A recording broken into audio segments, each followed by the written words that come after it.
Welcome to Channel Edge, the podcast where channel leaders share success strategies, best practices, and emerging trends. Brought to you by 360 Insights, the channel success platform. Welcome, everyone, to another episode of Channel Edge, 360 Insights through an Everything channel. I'm your host, Stephen Kellum, so I want to thank everybody for joining us today. And today we're going to dig into the importance of channel, not just everywhere, but channel digital marketing agencies. And in particular, in a world where marketing acumen, I have to say, in many instances, trumps sales acumen. It's a big priority, right? I think there's a tremendous need out there. So joining us today to talk about that is Cameron Avery, the CEO and founder of Elastic Digital. So welcome, Cameron. It's great to be here. Thank you, Stephen.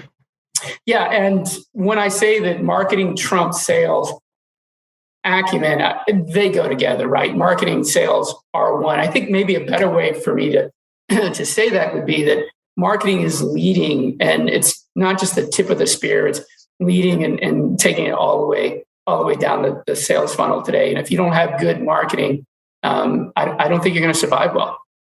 I agree with you. And I definitely think, to stay exactly on point, good channel digital marketing. So, and I do think they're very different. I do think, and that's, I guess, what we're going to talk about today. I think there are different. That is what we're going to talk about today. So maybe you can start off. Everybody knows, I think, what a channel digital marketing agency is, but perhaps you could start off with a day in the life. So, what's a day in the life for Cameron Avery? Well, currently I'm in Sydney, Australia, in full lockdown for 60 days. So I'm the only one in the office, but let's just go in. I'll answer your question. I guess a day in the life of a digital channel agency. I just want to, really stay on point. The difference between a normal agency and a channel agency is understanding. And that's like understanding channel makeup. That's incredibly important. Understanding that you've got to create content for, the different channels that are inside the actual channel. So, to partners, through partners, better together stories. Understanding where all this digital content, where it's going to reside. A lot of the big agencies, they do brilliant jobs. They build big campaigns and overarching messaging. But when you're talking about a channel agency, you're really specific. It's a very Thank goodness, we've got a great little company and we're in a very niche market. But I really do think, from anybody listening to this that has a channel, you do have to hire somebody who knows, the channel and what it's doing. And then you've got to understand the big things, like what it works. Like, what are the biggest content mistakes most vendors have made? And I've been doing this for 20 years. When they start to build out a channel, even nurture a channel, grow a channel, and bring it into an enterprise channel. So I do think understanding all those different things from an agency point of view is going to put you in a great position to work with, any vendor and their channel. Okay. Now, you said a niche market, however you want to pronounce it. All right. According to Jay McBain, 75% of all the world's goods flow through an indirect channel. Correct. Okay, that's not very niche. And if you look at the TMT space, the technology, media, and telecommunications side, billions and billions of dollars flowing through this, right? Now, when you're getting into that size of numbers and that size of vendors, maybe it is niche to a degree, but it's incredibly important. There's a lot of big organizations, large organizations that are listening to this, that it's a huge part of their world. It's a huge part of success, right? And I think maybe even more so today than it was in the past. And based on the current medical and political environment, I think it's going to continue to trend up. Absolutely. I really do think it is. And Stephen, you've known me for a long time. I've been doing this for 20 years, very channel specific. And maybe, we predominantly focus, and if anyone goes to the Elastic Digital website, you'll see that we're predominantly working with B2B technology companies. But there are the big mistakes that a lot of companies do make when they are building out, digital creative for the channel. And I can dive into some of them if you want me to. I think there's, three big ones that we can drill down into. Well, look, I'd like you to do that. But first, I'd like you to talk about, if you don't mind, when vendors are planning this out, before you even get into the mistake side, what actually is working? What are the right partners to go after? When you get pulled in, and you do get pulled in often, what are those right partners? What does that scenario look like? When does it make absolute sense for vendors to pull someone like you in? Wow. Look, understanding the right partners, that's key. Okay, that's the biggest softball I could ever throw you. How wide do you want to go? Look, understanding the right partners, I'm going to leave that to the vendors. I'm going to leave it to the sales that are coming through, being able to drill down and pinpoint, working with them to build out possibly, business plans with them, and finding partners that are highly engaged with your brand, your solution. And this could even be partners that aren't even selling your solution nowadays. It could be partners that are referring your solution. But once you know who those partners are, you've then got to give them answering your question, what do you do then? So now you know the partners, how do you empower them? You've got to drive down into a great partner experience, for them with your brand, helping them sell your products and solutions. And I think, that's pretty key. If you get that mix right, and that mix, I'm not going to go into the 3 C's. We've talked about it before, but, great communication to and through your partners, brilliant content for your partners that isn't just your corporate marketing, it's actual content for partners, and then cadence, just giving them fresh content continually to allow them to do what they do, which is hopefully sell your product and solutions. So that was a very wide question. I don't know whether I answered it. I think it's pretty close. And the point is, why do vendors need agencies like you and channel agencies to make their partners successful? I think you answered that. The question is, how do they do it really, really well? When they engage, there's one thing to engage someone because you have a need. There's another thing to engage it and someone and do it well and measure success. And how is that in particular in today's world? And I hate to say the new normal, but I think we're just in the new normal for a long time here. It's just, we're just in the normal. Okay. Just call it. Okay. Look, great question. How do they do it well? I think taking the approach, let's go, okay, you're a vendor, you know who your partners are, you now want to give them a great partner experience, help them through, remember we're talking about, just digital creative agency for the channel, but the old adage, and I hate saying this one, it's getting so old, but if you build it, they will come. You've got to send your partners to one spot. And I think what I'm seeing working very well is clients of ours that are designing that watering hole to be incredibly partner friendly. So partners are one click away from anything. I see, one of the mistakes I see a lot and people not doing well is, they go and they run a portal or a watering hole, let's call it a portal, and they MacGyver that solution. They just kind of piecemeal it together. And it just has a really bad partner experience. So I think that's one thing. If you get that right, you really will see big uptick. I think you've got to be also consistent in your communication to your partners. There's a lot of value you're bringing them. You've got to let them know that and give them what's in it for them. One thing a lot of our larger clients are doing, they're not doing this, which is what they've done for many, many years, is taking their corporate marketing and just throwing it over the fence and giving it out to partners and thinking that's going to suffice. So what makes a good, digital agency is being able to take that fantastic work that the big overarching agency's done and then create assets and content that's incredibly partner friendly.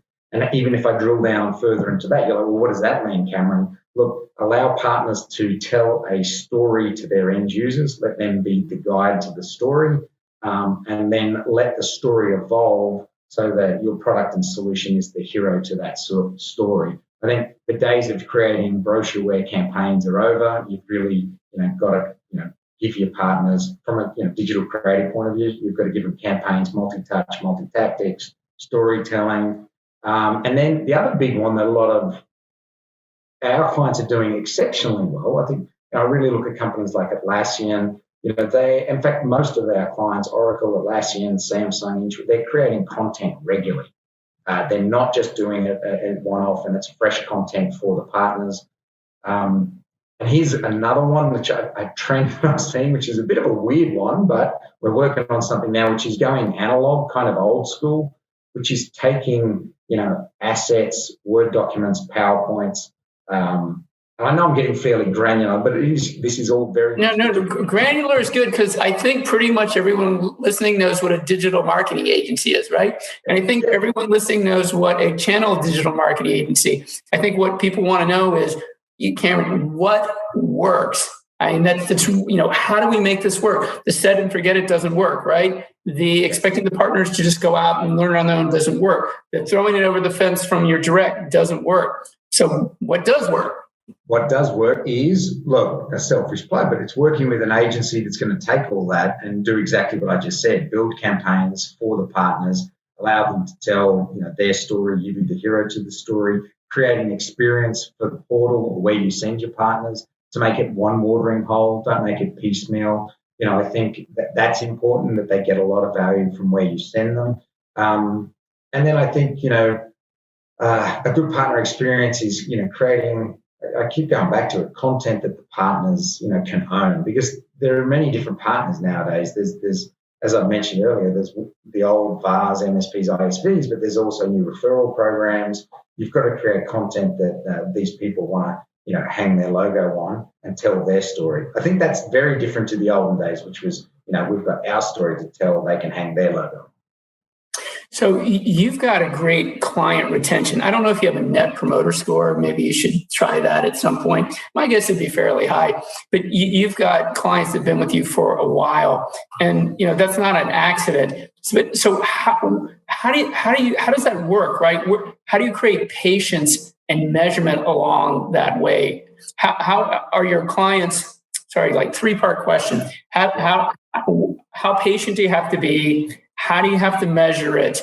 And how have you managed to be successful over this period of time? Is it through adjusting, or is it just staying the course?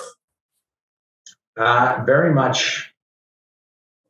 I think the word patience is a good one. I do think there is a need inside big organizations. It's like, okay, we're going to go after the channel. We're going to scale. Let's go.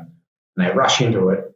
I do think when you do that, if you have the right building blocks, like I know our clients have, because they have great programs, high partner adoption. I think knowing that you've got to be patient, put all of the building blocks together, and then continually be nurturing it. It's like a garden. You can't just, if you build it, leave it there and then let it go stale. It's something that you've got to be incredibly passionate about from the C-suite down, all the way to, KPIing, giving goals to your channel or partner account managers to really drive adoption inside these portals, to leverage the great content a agency like us, and there's other agencies out there that focus on the channel that are putting in there. But I think, it's a lot of different building blocks and nurturing that has to go on continuously. And you've got to be patient to do that. It takes years sometimes. We've seen some of our clients, they launched a portal, they put in some content, it died on the vine. We said, no, wait a second, start using different tactics, start putting your content in there, doing it at regular cadence. And then over time, they've seen a 400%, 500% increase in growth. And it continues to go up because of exactly, to echo your words, this is the new normal. Partners are digital, they are online. They're not, so much going to, certainly not here in the Southern Hemisphere, going to conferences or anything. So whatever content we do, we've got to put it somewhere, make it easy for them to access, and then showcase the ones that are doing it to the other partners. That's another great tactic. And I believe that was on one of your older podcasts that you did, I don't know, a couple of months back. But getting partners to be your advocate for your program and the content is a great thing as well. So has the role of a digital marketing agency changed or evolved? Has it gotten deeper or more shallow? When vendors come to you, do they say, hey, I've got this and I just need you to come in and execute a couple things? Or are you moving more into the consulting partnership, goes back and forth, you're offering suggestions? How is that role between digital marketing agency and vendor evolving? I think we're definitely consulting our clients and letting them know, and that's fair enough. A lot of them know me. I've been, Stephen, we've been doing this a very long time. I think I have a very good grasp of the channel and what you need to do as a company to make it very successful. As a company, we don't do consulting. We can come in and say, look, go to our website. Here's a presentation of our current work, that we've just done. This is what's working for our clients. We recommend that you do this as well. And then some of our clients are starting to push us in different directions, which they've listened and they've said, why not give it a go? I think brand agnostic type creative is very important for a lot of vendors out there. If they start doing campaigns like that, I think that's a trend that's coming up. And I do think our clients are now pushing us to say, no, build a completely separate campaign for our partners. Now, before we used to do that, it was more like, here's some corporate marketing, here's some assets, build the campaign. Now it's more like, no. Build something, for the partners that they can own, they can run.